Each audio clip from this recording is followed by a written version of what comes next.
What if the person you think you are is just a fraction of who you truly are? What if years of conditioning and surviving in a challenging world have left you clinging to strategies and beliefs that mask your truest nature? I'm Catherine Duca, psychotherapist and self-esteem coach, and you're listening to Who Do You Think You Are? A show that looks beneath our psychological masks and uncovers our profoundly messy, beautiful, brilliant, tender-hearted selves. Join me as we go in search of the hidden power of our true selves. I'm so glad you're here. And you know there's nothing truer.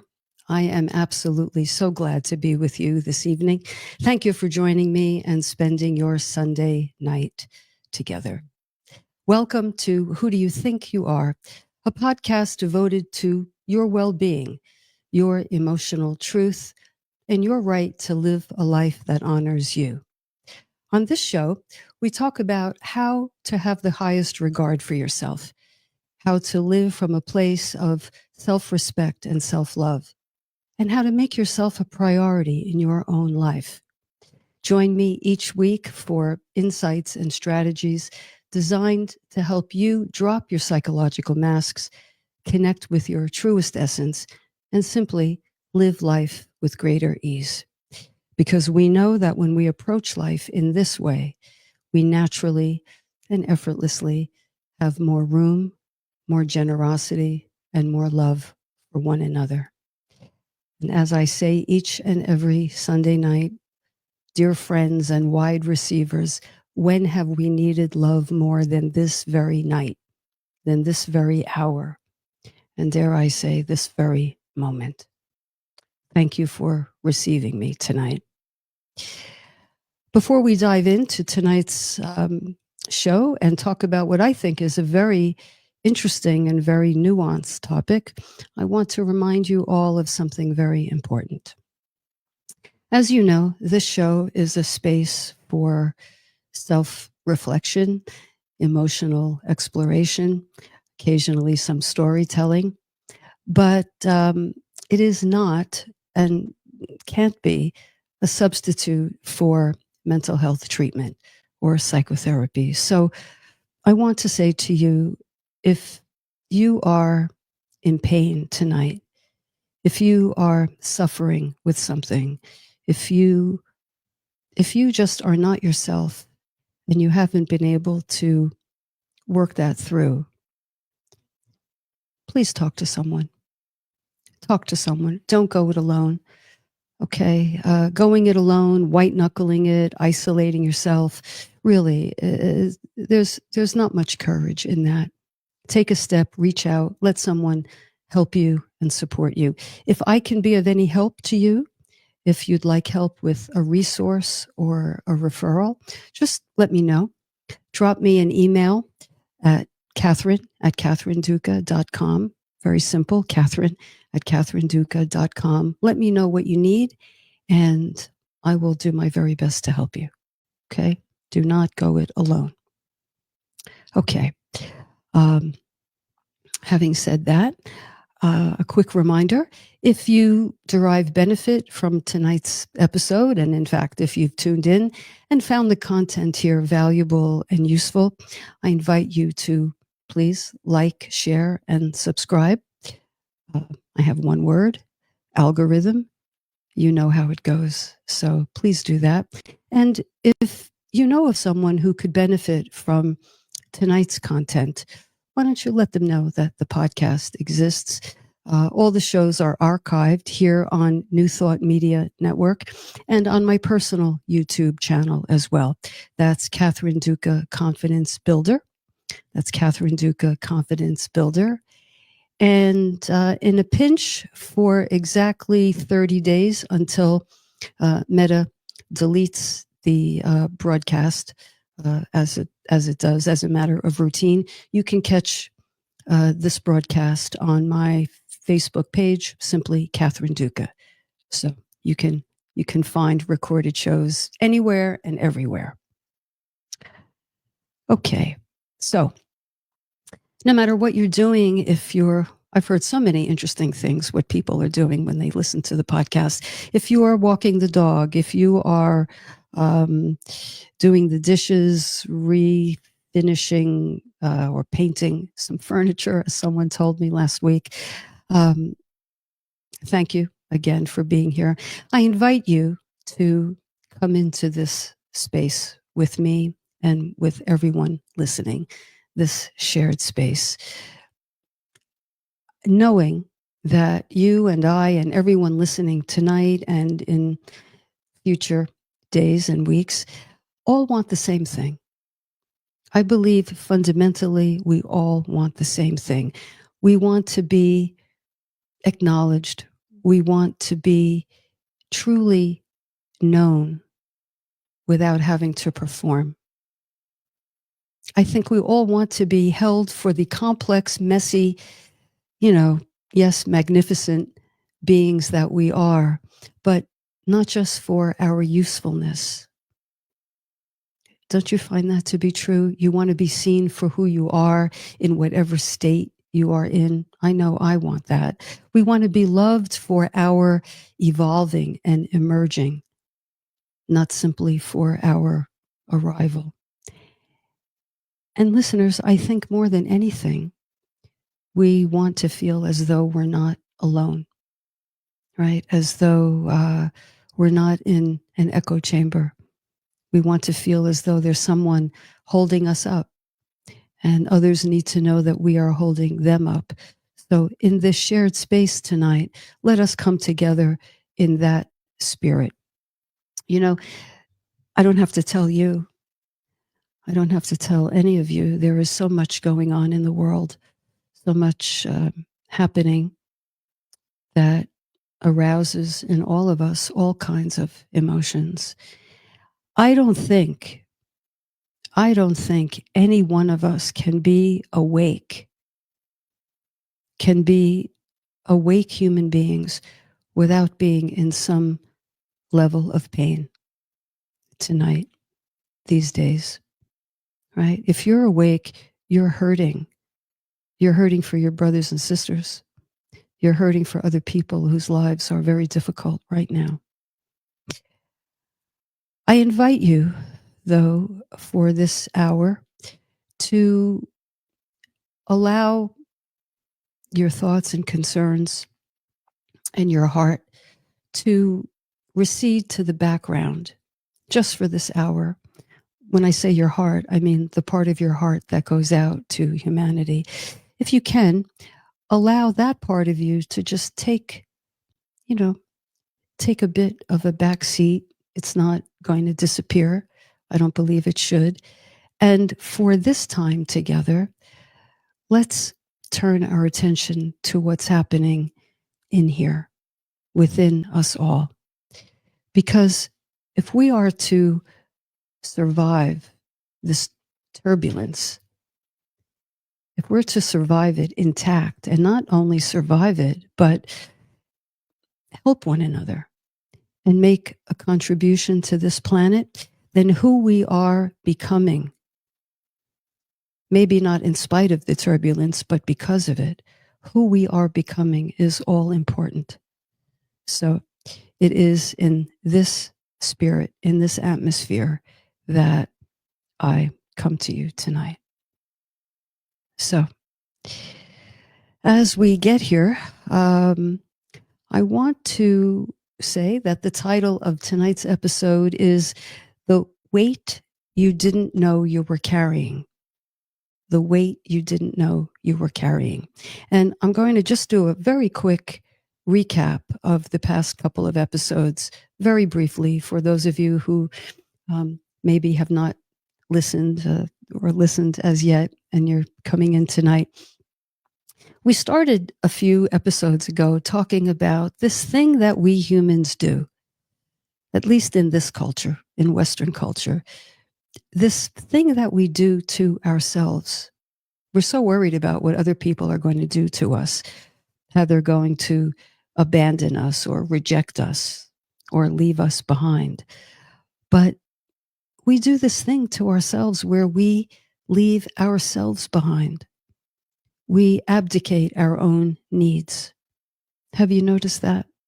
We don't put ourselves on our own most important to-do lists. We have a way of vanishing from our own well-being. And so we've been talking about how we can begin to work with ourselves on abandoning ourselves less and showing up for ourselves more.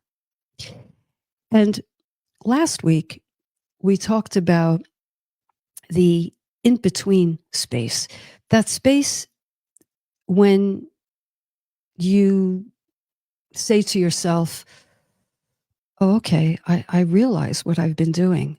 I haven't been behind myself. I haven't really had my own back. So you realize that you no longer want to do that, but you don't yet have a new way of being.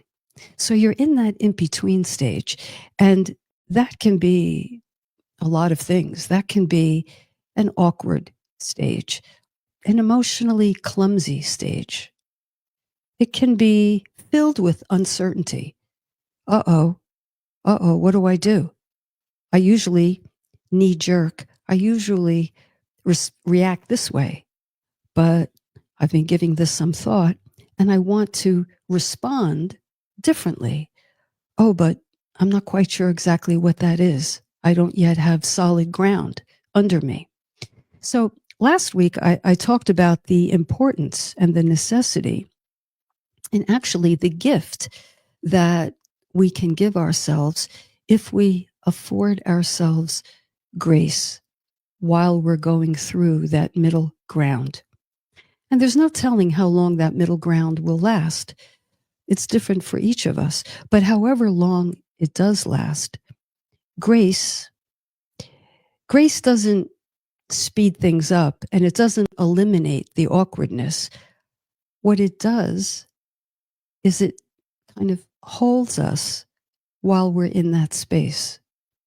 Grace doesn't say, well, you should know this by now. You're too old. I can't believe you're starting now to change certain things about yourself.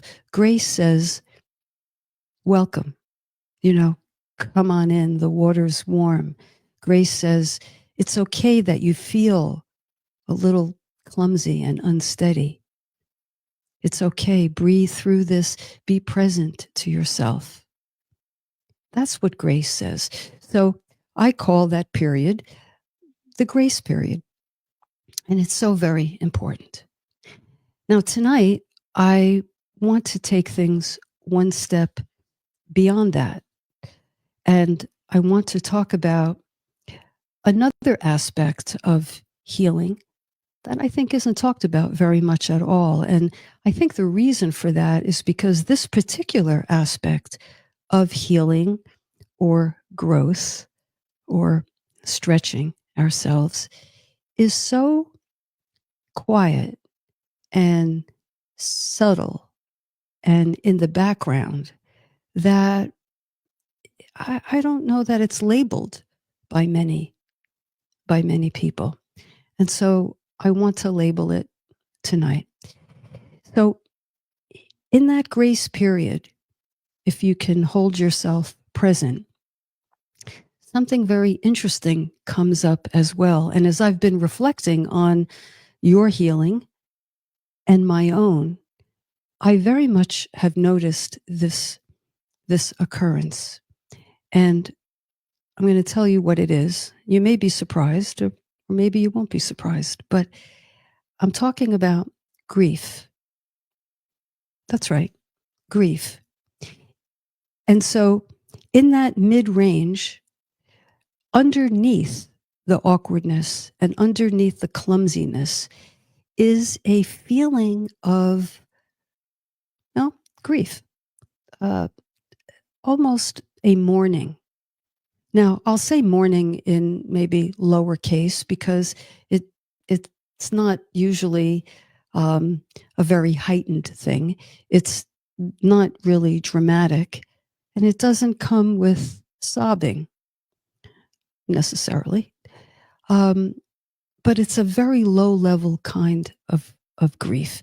Now, you might ask yourself, well, Catherine, if I'm trying to get away from a behavior that no longer serves me, why would I feel grief?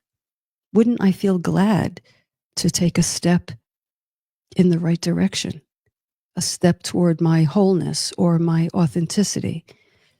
Well, the answer is not necessarily, or not by itself.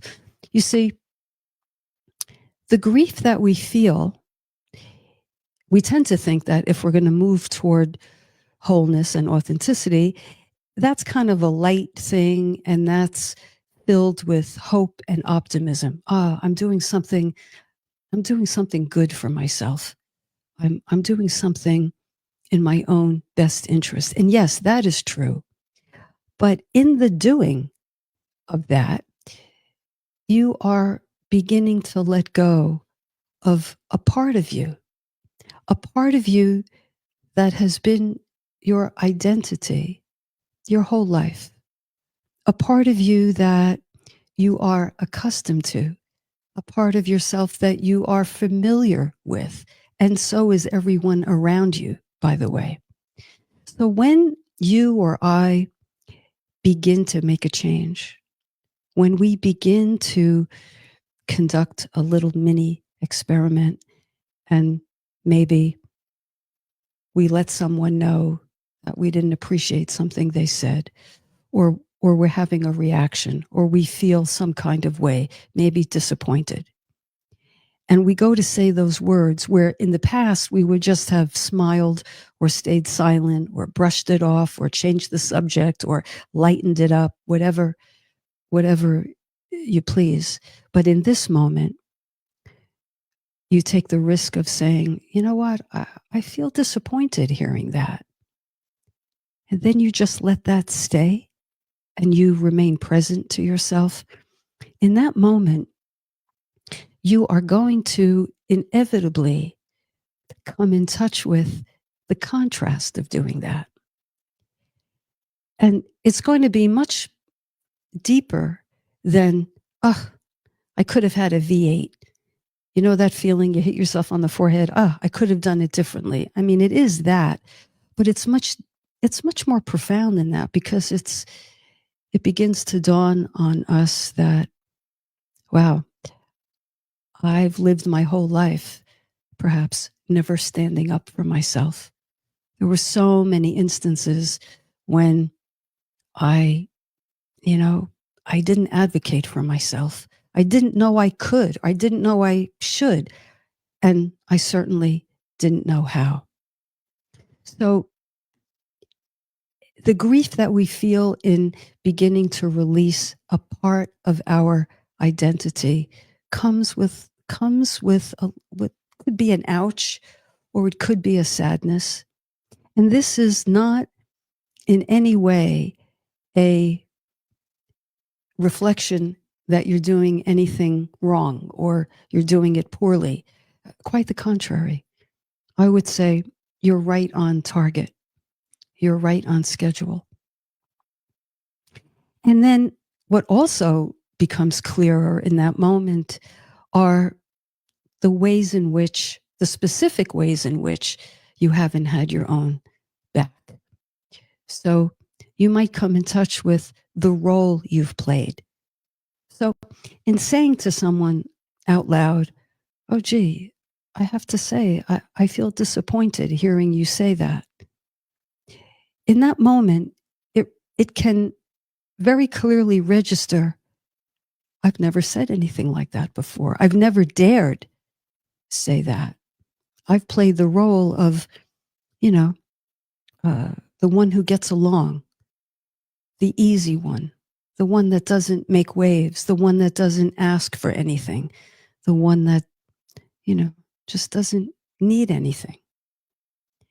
And when you begin to realize and name those roles in that moment, and it is a momentary thing, it can happen in a flash, you begin to identify the contrasting role you've played, maybe your whole life. So I believe that grace and grief are like the power couple, if you will, of moving through the healing process. Both, well, one is a choice. I think grace is a choice. We can choose to allow ourselves to be present to what we feel. We can coax ourselves and coach ourselves and encourage ourselves to hold our own presence. So grace, I believe, is a choice. Grief, I think, occurs naturally and involuntarily the more we allow grace to hold us still. Can you see that? So grace and grief go hand in hand. Call it double Dutch, call it a double helix, call it, a power couple. Any analogy you wish. They are really coupled and very, very integral to the healing process. And I find this fascinating. And, I'm really wanting to mention this tonight and more than mention, talk about this, because if we're not prepared for a moment like this, in that discomfort, you go to say something authentic and suddenly alarms go off in the back of your mind. The impulse is to kind of take it back. Do you know what I mean? Take it back, soft pedal. So, I didn't mean it, just kidding. And run back to the old way of being. And you might try it again, but then the same thing will happen if you don't recognize what's going on within you. Oh, this is grief. I understand why. I'm doing something different. It's a departure from how I know myself to react. And so some people call that self-sabotage. Self-sabotage, where they undo their progress. They take half a step in a forward direction, feel uncomfortable, and then go back. And they're on that kind of, that whatever you call it, your treadmill, back and forth, start, stop, one foot on the gas, one foot on the brake, and you spin out. And eventually, if you don't recognize what's happening inside, where you are in your process, you're going to say, this is just too difficult. This is too distasteful. This doesn't work. I don't know what that Duca person was talking about.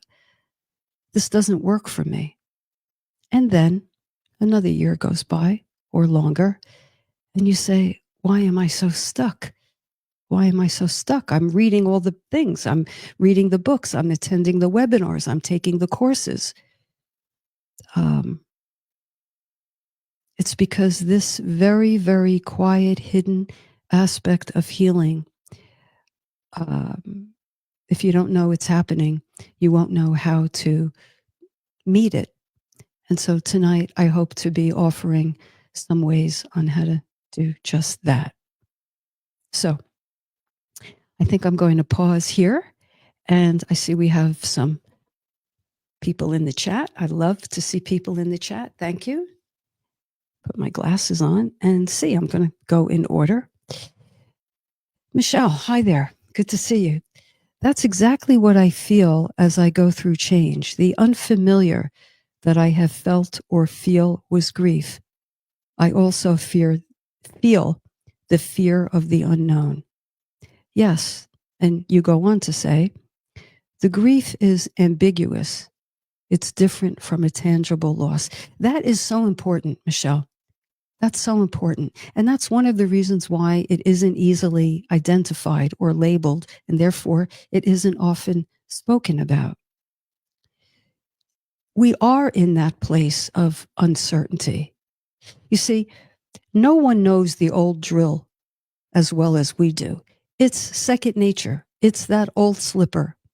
Even though, and tell me, Michelle, if you agree with this, even though the old pattern may leave you feeling not only stuck, but enormously frustrated and mad at yourself and maybe even depressed, down on yourself, kind of empty. Um, you know, still, that pattern belongs to us. It's our DNA. And so when we relinquish even a part of it, we don't know what's coming next. And that period of time is certainly one that we don't know. And navigating the unknown and sort of treading the waters of uncertainty, well, I believe that's the thing so many of us struggle with. That's really top of the list.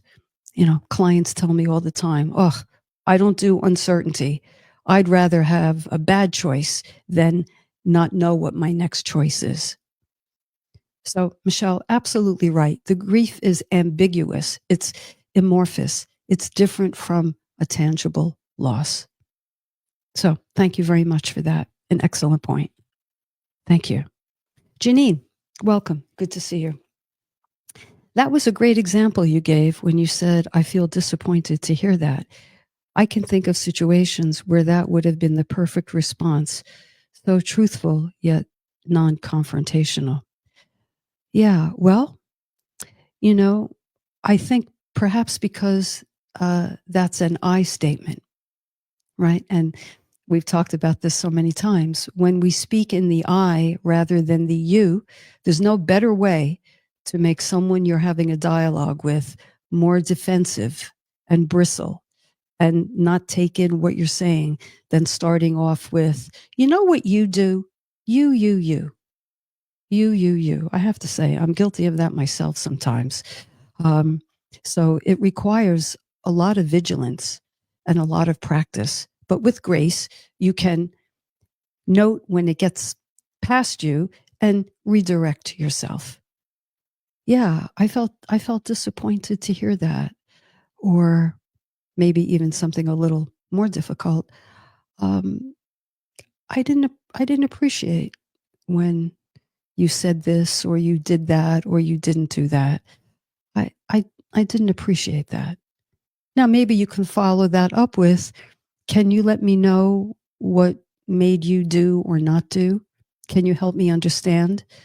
Um, I'd like, I'd like to understand your reason. And if you can do that in the spirit of genuine curiosity rather than pouncing to make the other person wrong, you and the other person will have a much better conversation and much more likely to have a meeting of hearts and minds and understanding. So thank you, Janine. I'm glad you let me know that landed. I feel this way or that way. Okay, thank you. Michelle says to Janine, it speaks loudly without confrontation. Yes, it does. And Janine goes on to say, I think we're on the same page, Michelle. There's grief in realizing it after the fact. Yes, that's true. Because even if these moments get past us, and remember, we can't be a black belt at this right off the bat. It takes practice. It takes, backing up and doing all the things I said, we'd rather not do, but we do them anyway. Grace will forgive us and have us forgive ourselves. And we realize it in retrospect, and that helps us ready ourselves for the next time. For the next time. And there will be a next time, probably in the next 10 minutes or so. So tonight, I hope I'm making the case for being accepting, being more okay with the grief. And, grief, if we want to even unpack that, grief is a combination of things. It entails some sadness, some regret, maybe even some anger, not unlike when we lose a person we care about or we love. It's different because this is an intangible but it's similar in that we feel the whole host of emotions all swirling at the same time. Why did this person have to leave? I'm angry. I don't know. How can I be angry at them for leaving? Okay, I'm mad at the world. I'm mad at God. I'm having a crisis of my faith. I'm sad. I'm upset. I'm lost. I don't know what I'm going to do without that person. There are parallel emotions that occur with losses of every type. So before we take a short break, I want to emphasize that in the moment it takes to say something like, I'm so disappointed hearing that. In that split moment, see, this is so interesting because it's not a protracted period of time necessarily. It's when we stick our emotional neck out and take the risk that suddenly we realize, oh, what am I doing? What am I doing? And that's when we may want to revert. So in that moment, there's all of this going on. And if we can, at a calm point in time, such as during this conversation, give some consideration to the grief and the grace, then when it happens, we're that much more prepared. And the more prepared we are, the more we're in a position to usher ourselves through the way we would a friend. This space between here and there.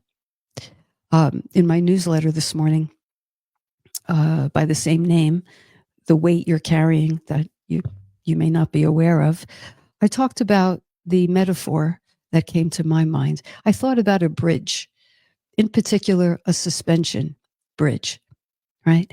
And how this middle ground is like that bridge, but I think the grace and the grief together begin to act as support beams to strengthen that bridge and hold it up for tomorrow and for the rest of your life.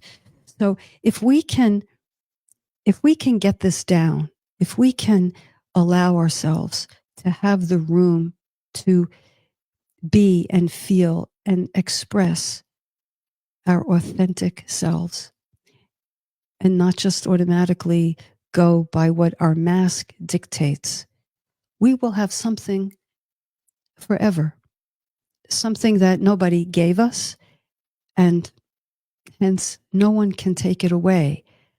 Access to who we truly are, because who we think we are behind our masks and our facades and the walls and the shields and the cover-ups and all the rest, who we think we are is not who we truly are at core. Those are just gimmicks. I mean, they're very important. They're parts of our personality. They helped us survive. Pretty important thing. But they don't reflect who we truly are in the depths of our being.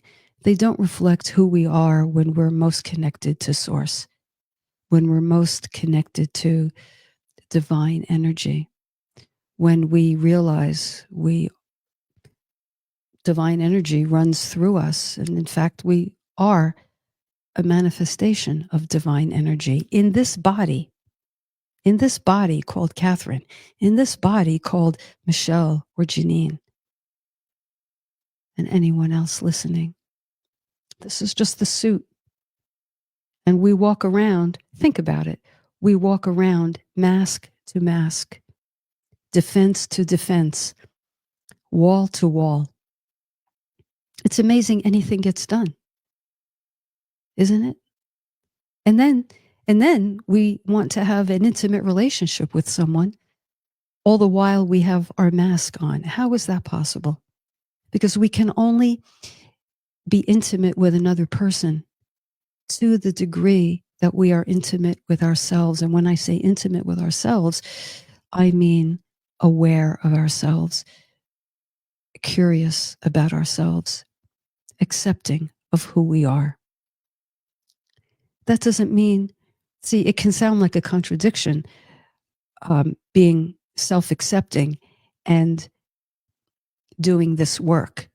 It can sound, well, if I'm accepting, why should I change? Well, because it's being accepting of our flaws, of our shortcomings, our limitations. It's knowing that we have them, because who doesn't? And the more we accept our own, the more we're automatically in a position to accept other people's limitations. And from that place, we can exchange with people, talk to people on a deeper level, on a more intimate level, a more honest level. And life feels very different when we come from that place. When we come from that place. I think it's Marianne Williamson who says, if you do this kind of work in the morning, you're different at lunchtime. Now, I don't know how literally she meant in the span of a couple of hours, although if we can say, I feel disappointed to hear that and stay present, it really can be something. And so maybe you can be different at lunch, because in that moment, what you have is a feeling of mastery. I said my truth, and I stand by it gently, but sure-heartedly. I stand by my truth. It's a different doorway. Now, one of the things that people tell me is people in your life may not initially applaud some of your new changes. Well, that's very understandable. And I want to remind us all that as we make these changes, I think it's important that we give others around us the room to have their reaction to the emerging us, right? If we have broken people in a certain way by being the strong one, the stoic one, the one that is never vulnerable, never asks for anything, never says anything less than happy, happy, or agreeable, then when you do, it's natural that other people would maybe look, askance and say, whoa, is that an attitude or something? To which you can simply say, I've been listening to a podcast, actually, or I've been doing some work on myself, some variation of this, and you know what? I realize that I can be more forthcoming with what I feel, and I want you to know how I really feel in an atmosphere of truthfulness and openness. You see? So it doesn't have to be in any way adversarial. It can be, I want you to know who I am, little by little by little, depending upon who this is and how close they are to you. But certainly people in your orbit. Yeah, I decided I want to be known. So I'm telling you how I feel. All right. I saw somebody else in the chat. Just Judy. Hi, Just Judy. Welcome. Many people these days, especially older ones, are living by themselves.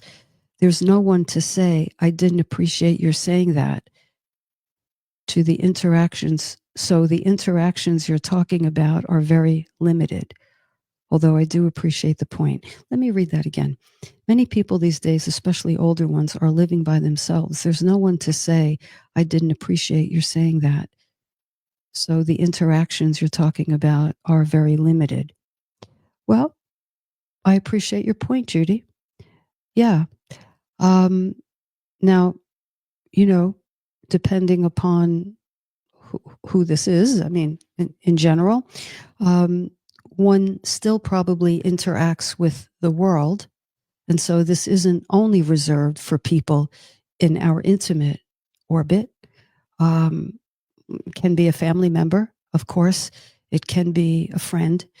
Um, but it can be, it can be anyone you interact with. Um, I was on the telephone the other day with a cable company, a new cable company, and I was on the phone probably for a little over an hour after being on hold for quite some time and rerouted and all of that. And when the gentleman came on, I could hardly understand him because there was so much background noise, and his headset was making a funny a funny sound every time he spoke.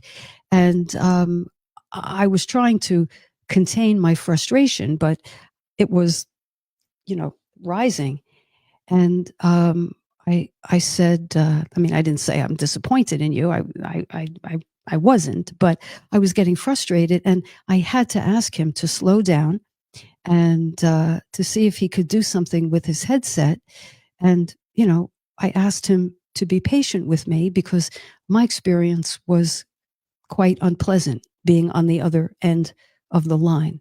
So now that's not as heavy as telling a relative or a friend. I didn't appreciate that. But it was not just blowing up at this person, just doing his job, nor was it swallowing. It was my way of trying to make the interaction with the cable company more productive and less irritating for him and less irritating for myself. So, Judy, that's just one small way of being mindful, I guess we could say, of our interactions. Had I swallowed that level of frustration, I know I would have either been snarky to him, and I don't think he deserved that. He's not aware of his, the background noise or, you know, such and such. So I had to let him know. So that's one thing. I appreciate your point, though, Judy. Thank you. I want to read a very brief, kind of 3-sentence email that came in this morning in response to my newsletter, which, by the way, if you would like to receive a copy every Sunday morning in your inbox called Sunday Sauce, just drop me an email, Catherine@catherineduca.com, and just write in the subject line, add me, and I'll know exactly what you mean. Okay. So this reader wrote in to say, we all carry so much weight from past to present. I am one of them, but I am, quote, on a diet, unquote, to get rid of the extra weight. I'll read that again. We all carry so much weight from past to present. I am one of them, but I'm on a diet to get rid of the extra weight. Some people are so surprised that I, at my age, am finally starting to stick up for myself. I'm going to continue to get up with it, or maybe perhaps she meant get on with it. Some people are so surprised that at my age, I'm finally starting to stick up for myself, and I'm going to continue going ahead with it. Isn't that beautiful? Isn't that beautiful? So, to this person, it mattered not her age. What matters is that she's not saying exactly what, but I assume she's finding something good, something something affirming that makes her endure the discomfort of people around her being surprised. And she's going to continue because this serves her. And as I say all the time, and as I say in my introduction, the more we take care of ourselves in this way, almost by extension, we naturally have more tolerance for other people because we get it. We get it. We know how hard it is to be in our skin trying to change. We can then more easily understand that other people are either, more trapped behind their wall and don't know it, in which case I think they deserve our empathy.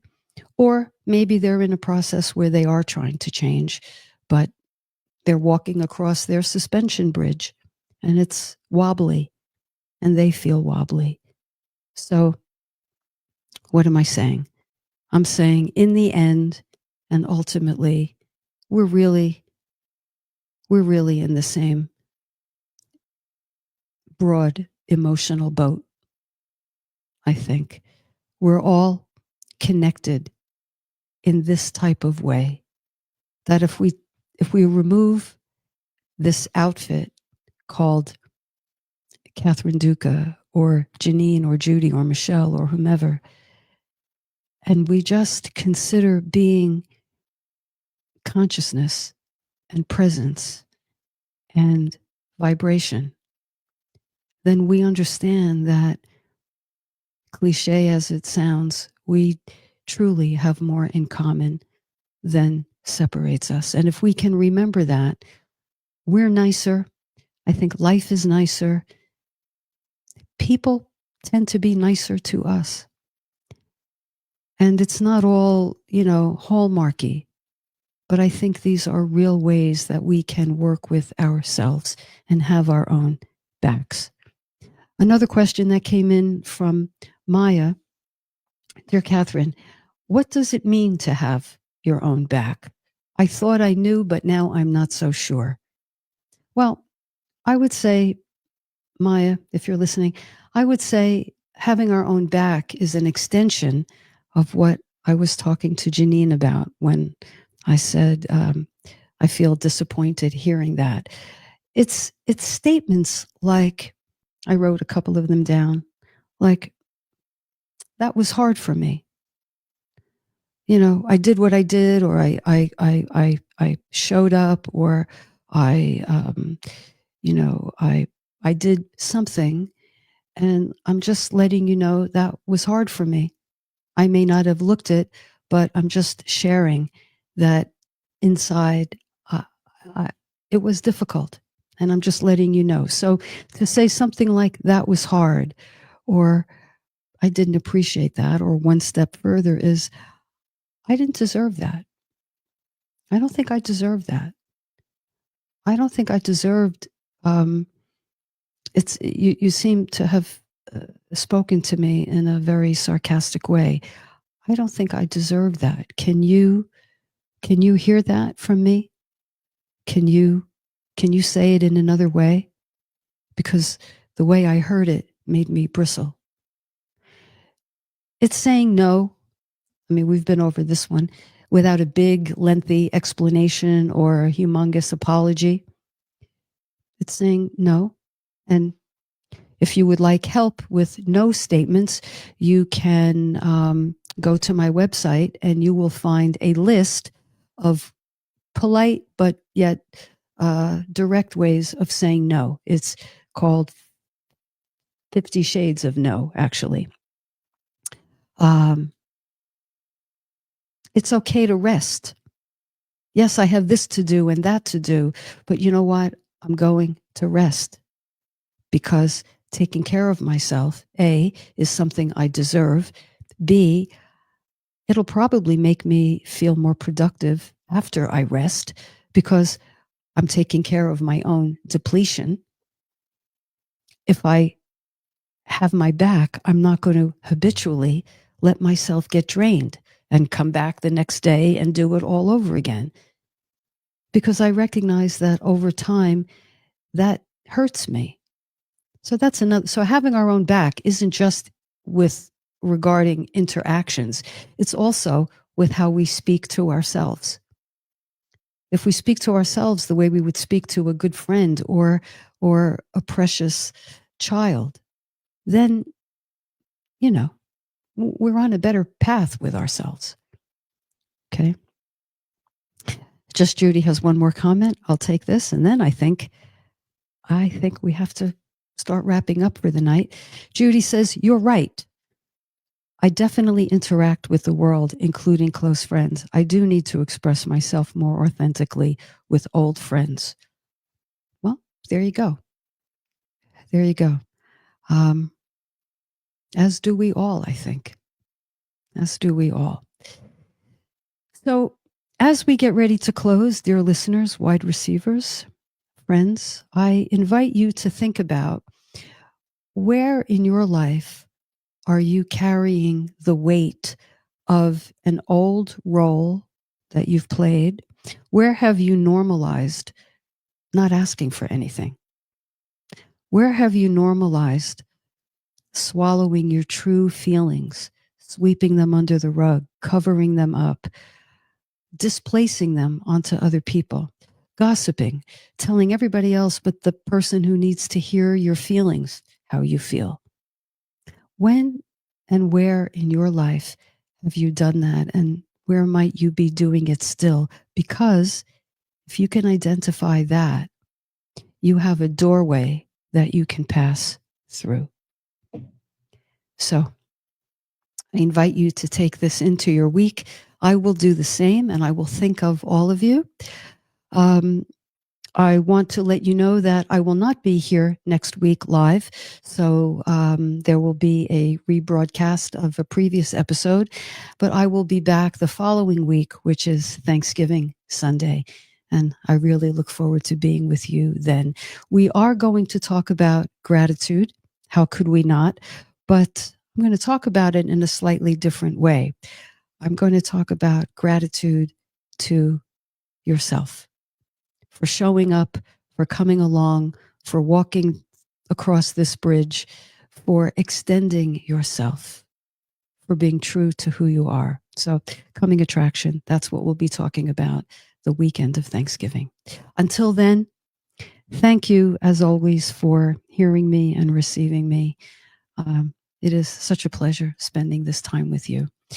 Take good care of yourselves and know that you are not only loved, which you are love. Plain and simple. You didn't do anything to get that way, and you can't do anything to unbecome that. You are love. So spread it around this week and spread it generously. Until 2 weeks from now, take care, be well. You're listening to Who Do You Think You Are? I'm Catherine Duca. Good night.